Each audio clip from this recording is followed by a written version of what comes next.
She also has some thoughts on the nature of free speech. I think this is in clip 6.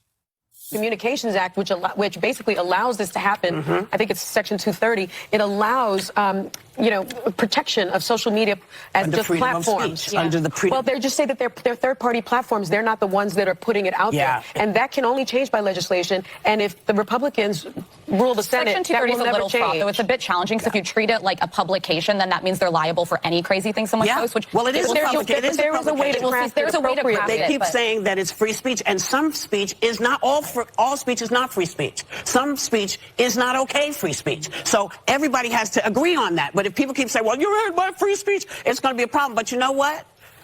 This is our problem. But ain't my problem today because I'm out. Some speech is not okay free speech. That's it. So there's been this debate for centuries, really, about free speech. What is free speech? What counts as free speech? And is free speech absolute?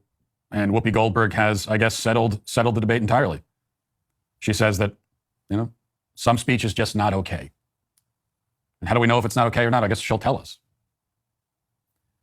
Meanwhile, although this maybe has been a debate, I've never found the debate all that interesting because to me, now they're always around the margins. They're always going to be the harder kind of cases. But for the most part, when you like 99.9% of all the speech that goes on, it's really easy to determine whether it, quote, counts as free speech or whether it ought to count as free speech or not.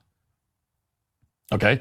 And the things that shouldn't count as free speech, generally speaking, if you're making direct violent threats against someone, actual threats, and using a pronoun you don't like, that's not a threat. Disagreeing with you is not a threat. Saying something like, I'm going to come to your house and kill you, like saying the things that trans activists say to me almost every day, that's a threat. That's clearly a threat. So that's not free speech, at least it shouldn't be. Trying to explicitly encourage other people to cause harm to someone or to commit a crime, again, that clearly should count as free speech. Defamation, right? Slander, libel, any form of speech, written or spoken, where you're lying about someone in order to cause them harm, not free speech. And those are pretty much all the exceptions. You might be able to come up with a few here and there, but you know what the exceptions are when you see them.